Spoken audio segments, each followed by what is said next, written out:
finally got this roster in order, man. Everything is, I just basically just went through the expansion draft and just basically just drafted guys that didn't have that weren't gonna have a huge impact on the salary, and just tried to like mix up the positions to try and have like a well balanced team.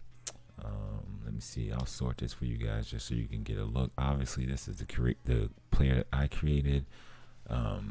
Look, man, I just went ham on everything, man. Before I was like trying to make players to be like accurate or whatever, and this time I'm just trying to have fun.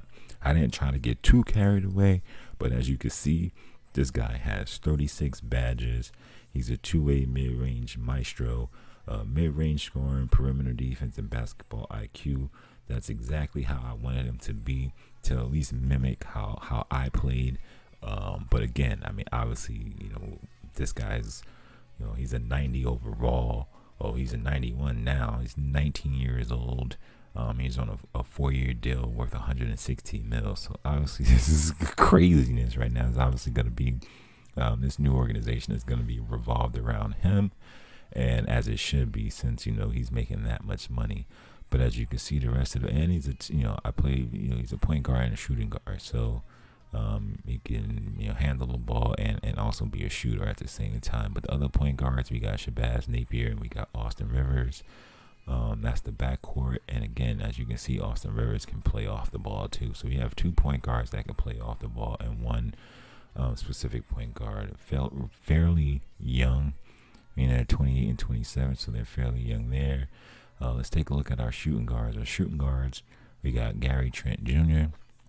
and we got Dante Exum. Dante Exum is really more of a point guard, similar to myself, 6'5", and same thing as Gary Trent. But these guys are scorers, so that's what the shooting guard situation is going to be looking like. And then you throw in Austin Rivers and myself into the mix, and now we have at least 4 guys on the team that can fill in that shooting guard spot, along with who also can play point guard. So now let's jump into the small forwards. The small forward position I think is going to be our weakest spot, which is tough considering night in and night out there's always going to be a top NBA talent at that position. I mean, you got LeBron James, you got Paul George, you got Kawhi Leonard, and even though these guys might not be classified as small forwards, some of them might be listed as shooting guards, some of them might be listed as small forwards, some of them even point forwards, I don't know, but like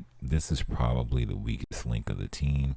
But the reason why I drafted these guys is because their perimeter defense is an A- and a B+. So that's all that really matters to me, is that these 2 guys have defensive skills. So that's a huge plus. So they might not really contribute that much on the offensive end. They will contribute on the defensive end. And then you also have some power forwards that can slide into that 3 spot too. We added Vince Carter for some veteran leadership. Obviously, he's just out there for fans. I'm just going to have him be on a team to just get out on the open floor, shoot some threes and get some dunks and just, be a locker room presence. TJ Leaf is going to be one of those guys that we can use to stretch the floor. Same thing with Jabari Parker. These guys can also play the 3 spot, if you ask me. Similar to, Kyle Anderson. Jabari Parker is more of a power player, but, and TJ Leaf is more of a stretch 4. So these guys are going to hold down the 4 spots. And then we have, some of the biggest talents in here. I still believe in the traditional center position, even though that's kind of a lost art in the NBA right now. But look, man, we got Dwight Howard, we all know what he's capable of. But at the end of the day, he's just there to protect the rim and protect the paint. And then we got Marquise Chris, who will add a little bit of offensive skills to that group of big men. And then, I just drafted Bol and Taco Fall just to, just be those dominant figures inside. So one of these guys will probably start. I don't know if it's going to be Taco Fall or Bol, because I'm not going to play both of these guys at the same time. From an offensive standpoint, it seemed like Bol actually might be better than Taco Fall. So I don't know, we might roll with Bol to start and bring Taco Fall off the bench to go with the second group. That way we have a 7-footer with the first group and we have a 7-footer with the second group. And then we have these guys, will just be Dwight Howard's basically, veteran leadership. And then we got Marquise Chris, just, depending on who we're playing. Obviously these guys aren't going to be able to defend that well on the perimeter. But they're not too far away from Marquise Chris. It's not like we have a lot of centers that are going to be dealing on the perimeter, but you might have some teams that go small and they might have, some stretch forwards or even some point forwards there. So we have some flexibility within our team, but the main focus is obviously going to be around me.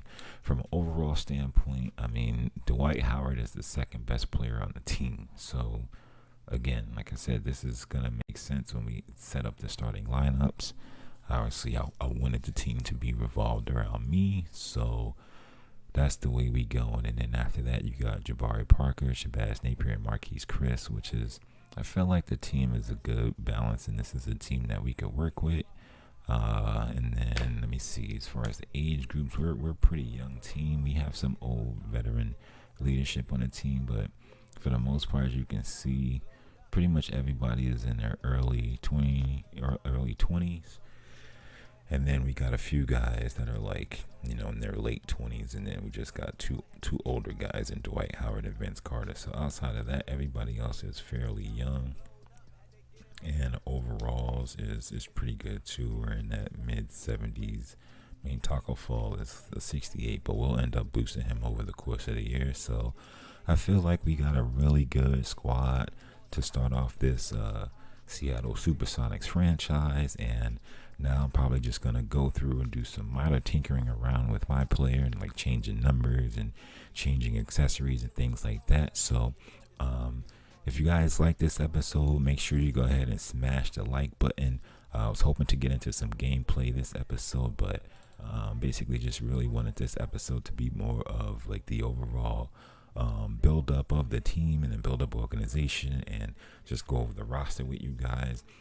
Next episode, we'll dive into some gameplay. So like I said, if you like this episode, make sure you smash the like button.